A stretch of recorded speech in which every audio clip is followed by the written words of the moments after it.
Hello, good morning सभी को। जय माता दी, राधे राधे। और फ्रेंड्स, आपने मेरा पिछले ब्लॉग में देखा था कि दीदी भैंस को नहला रही थी और हम लोग भी तैयार हो चुके थे घर जाने के लिए। तो मैंने एक थोड़ा सा क्लिप फिर से इस ब्लॉग में ऐड कर दिया है और अब हम मिल रहे हैं अपनी सिस्टर से और सिस्टर को कर रहे हैं बाय बाय। और सुबह सुबह का टाइम है 5:30 बजे का और हम निकल रहे हैं अपने घर के लिए। गाड़ी हमारी धुल चुकी है अच्छे से और अभी मैं सबसे मिलकर आ रही हूँ।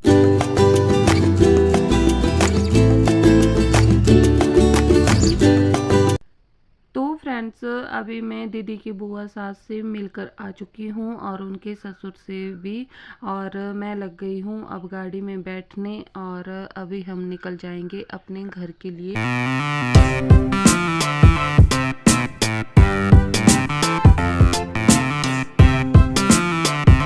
मैं फ्रेंड्स अपनी सिस्टर को कह रही थी कि आप भी चल पड़ो हमारे साथ, लेकिन कहाँ आना जाना हो पाता है। जब शादी हो जाती है बेटी की तो उसके घर से निकलना बाहर बहुत मुश्किल होता है, क्योंकि उसे अपना परिवार भी संभालना होता है। और वैसे मेरा मन था रुकने का, लेकिन प्रवीण जी नहीं माने, बोले नहीं घर चलो, दुकान भी देखनी है और मुझे दुकान से बाहर भी ढेर सारा काम होता है। तो मैं भी नहीं रुक पाई अपने सिस्टर के घर पे और ना ही मेरी सिस्टर आ पाई हमारे घर पे। तो देखिए हमने अब गाड़ी स्टार्ट कर दी है और निकलना शुरू कर दिया है। और याद तो बहुत आएगी, अभी तो मुझे बिल्कुल याद नहीं आ रही है और निकल रहे हैं। लेकिन आगे आप ब्लॉग पूरा देखना। मुझे पता नहीं क्या हुआ अचानक से, मतलब गुस्सा भी आ रहा था मुझे इनके ऊपर कि आपने मुझे वहाँ रुकने नहीं दिया, मुझे रुकना था वहाँ पर। तो यहाँ पर देखिए फ्रेंड्स, दीदी जिस फ़ोन से ब्लॉग बना रही थी वो उन्हीं के पास था मेरा फ़ोन, और उन्होंने फिर दे दिया और गाड़ी हमने निकाल ली है और हमारा सफ़र शुरू हो चुका है। आसपास हरियाली ही हरियाली आपको देखने को मिलेगी, क्योंकि बरसात भी शुरू हो चुकी है। और यहाँ पर फ्रेंड्स दीदी के घर की साइड बारिश बिल्कुल भी नहीं हो रही है। और मेरी मम्मा का फ़ोन आया था त्रिफाल घाट से, तो मम्मा बोल रही थी कि घर मत जाना, बारिश बहुत तेज़ हो रही है। तो मैंने बोला मम्मा दीदी के घर की साइड तो बारिश बिल्कुल भी नहीं हो रही है, आप टेंशन मत लो। और ये देखिए फ्रेंड्स, अभी हम भामला चौक से निकल चुके हैं। ये जाहू का पुल है जिससे अभी हम क्रॉस हुए थे। मैं ये वो पुल है 2014 में ये गिर चुका था। बहुत भयानक बारिश आई थी और उस दिन ही हमारी शादी हुई थी। जैसे ही हम इस पुल से क्रॉस होकर आगे गए थे तो पीछे से हमें फ़ोन आया था कि जो जाओ का पुल है वो गिर चुका है। ये भी एक याद है हमारे लिए और ये दोबारा बनाया गया है। अभी यहाँ से शुरू हो चुकी है जाहू की मार्केट, अभी बिल्कुल बंद है क्योंकि टाइम ही नहीं हुआ है। हम भी सुबह सुबह निकल चुके हैं और राइट साइड को अंदर की ओर है बस स्टैंड और आसपास है ढेर सारी दुकानें। अभी तो बिल्कुल आप सबको बंद दिख रही है, जैसे ही ये खुलेगी तो जाहो बहुत बड़ी मार्केट है, बहुत बड़ी। और पूरा सामान यहाँ पर मिल जाता है आपको, कहीं भी आपको दूर जाने की ज़रूरत नहीं है। ना हमीरपुर ना सरकाघाट, जाहो में आप आराम से शॉपिंग कर सकते हैं।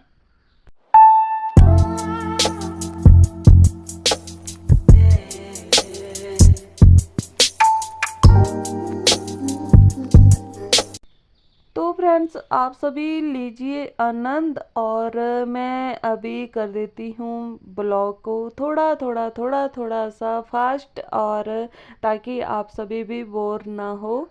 और वैसे मुझे नहीं लगता है आप सभी मेरा ब्लॉग देखकर बोर होते होंगे, क्योंकि मैं आसपास का व्यू आपको बहुत अच्छा दिखाती हूँ।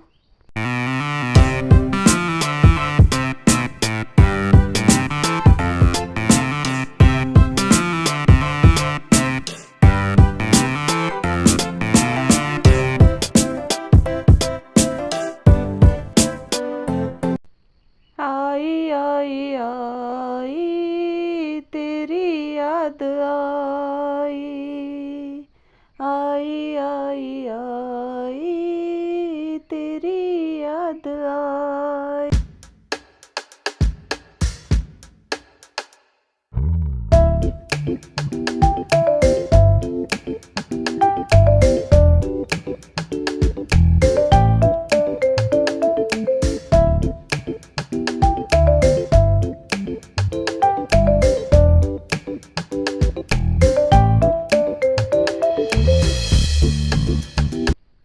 तो ये देखिए फ्रेंड्स, अभी थोड़ी देर के बाद मैं आप सबको दिखा रही हूँ कि हम पहुँच चुके हैं लद्रौर में। और यहाँ पर बहुत बड़ा मंदिर है माँ संतोषी का। और जब हम पिछली बार आए थे तो हमने माता रानी के दर्शन कर लिए थे, उस टाइम नवरात्रे चले हुए थे। और इस बार हम मंदिर नहीं जा पाए। तो फ्रेंड्स, मैं माँ संतोषी से यही विनती करी थी गाड़ी में बैठ के कि माँ संतोषी हमें माफ़ कर देना, हम इस बार आपके मंदिर आपके दर्शन करने नहीं आ पाए। आप हमारे सर के ऊपर अपना आशीर्वाद ऐसे ही बनाए रखना। और फिर यहाँ पर हम निकल चुके हैं आगे जाने के लिए, तो बने रहना, ब्लॉग में स्किप मत करना और आसपास का व्यू देखते रहना। बहुत बड़ी बड़ी बिल्डिंगें हैं, दुकानें पड़ी हुई हैं, लेकिन बात वही है, दुकानें तो है लेकिन अभी खुली नहीं है। और खुली इसलिए नहीं है क्योंकि सुबह सुबह का टाइम है। और अब हम पहुंच चुके हैं हमीरपुर से आगे और अणु से पीछे हैं। और यहाँ पर बहुत प्यारा व्यू था। और साथ में ही अब मुझे याद आ गई थी अपनी मम्मा की, अपने पापा की और अपने सिस्टर की। तो यहाँ पर आप देख लीजिए, मैं गाड़ी में रोना शुरू कर दी हूँ। और बहुत रोना आ रहा था, मुझे इतना रोना आ रहा था कि मेरा मन कर रहा था कि बस अब मुझे आगे नहीं जाना है, मुझे यहीं पर उतार दो और मैं अपने मम्मी पापा के पास वापस जा रही हूँ, अपनी सिस्टर के पास वापस जा रही हूँ। क्योंकि होता क्या है, अगर मैं 2-4 दिन रह के आती तो शायद और मुझे अच्छा फील होता, लेकिन वैसा नहीं हो पाया। और हम शनिवार को पहुँचे थे अपनी सिस्टर के घर रात को 10:30 बजे और सुबह गए थे मम्मी पापा से मिलने के लिए। तो वहाँ पर भी हम किसी काम से ही गए थे, ऐसे तो टाइम नहीं होता है हमारे पास। और जो दुकानदार है ना, वो समझ सकते हैं कि दुकान से कहीं बाहर जाना कितना डिफ़िकल्ट होता है। और फिर मैंने रास्ते में कोई भी ब्लॉग नहीं बनाया क्योंकि मूड मेरा बहुत सैड हो चुका था। और ये मुझे कह रहे थे कि कोई बात नहीं, हम फिर चले जाएंगे, लेकिन ऐसा बोल के फिर पता नहीं, ना जाने 1 साल के बाद फिर मौका मिलेगा वहाँ जाने का, क्योंकि टाइम नहीं है और ऊपर से बरसात शुरू हो चुकी है। पर चलो कोई बात नहीं, अब क्या ही कर सकते हैं। और अभी यहाँ पर हम पहुँच चुके हैं सुजानपुर से पीछे, मुझे नाम नहीं है याद। और बहुत बड़ा पुल बना हुआ है यहाँ पर। पहले बहुत परेशानी होती थी, लेकिन अब बहुत अच्छा हो चुका है। और इसी के साथ फ्रेंड्स, अब कुछ देर के बाद हमारा गंदे वाला सफ़र शुरू हो जाएगा, क्योंकि सुजानपुर तक रोड बहुत अच्छा है और उससे आगे बहुत गंदा रोड है, हालत ख़राब होने वाली है। और क्या ही कर सकते हैं, मजबूरी है इस रास्ते से आना जाना।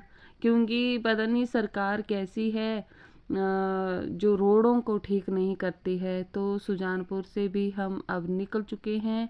मैं आप सबसे लगातार बातें कर रही हूँ ताकि आप सब बने रहें, आपको मज़ा आए ब्लॉग में देखने का। और अब हम कर रहे हैं टर्न किस साइड को, संधोल के लिए। तो ये देखिए यहाँ पर बसें लगी हुई है, ये बस गई बस स्टैंड और हम हो गए राइट। और संधोल की भी बसें लगी हुई है यहाँ पर, सवारियाँ बैठाने के लिए आवाज़ें लगा रहे थे कि आ जाओ आ जाओ आ जाओ, बैठो संधोल के लिए बैठो। किसी टाइम फ्रेंड्स हमारे पास भी गाड़ी नहीं थी तो हम भी ऐसे ही बैठते थे, एक बस से उतरते थे, दूसरी में बैठते थे, दूसरी से उतरते थे, तीसरी में, चौथी में, पांचवी में। हम भी मतलब 4-5 बसें बदलते थे, फिर जाके त्रिफाल घाट पहुंचते थे और संधोल में। और अंधेरा सा हो गया है क्योंकि पता नहीं कभी बारिश का मौसम बन रहा है और कभी धूप खिल रही है, तो कुछ समझ नहीं आ रहा था। और हम सोच रहे थे कि बारिश बिल्कुल ना हो क्योंकि हमें पहुंचना था दुकान पर।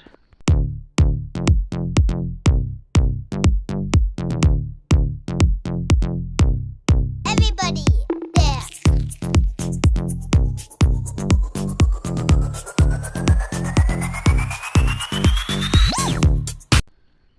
देखिए फ्रेंड्स, गंदा सफ़र शुरू हो चुका है और अब मैं आपको दिखा रही हूँ व्यास नदी।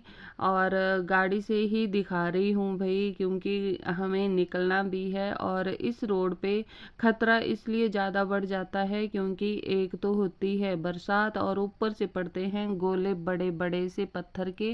तो जिस तरह से मौसम बना हुआ है उसको देखकर हमें डर सा लग गया।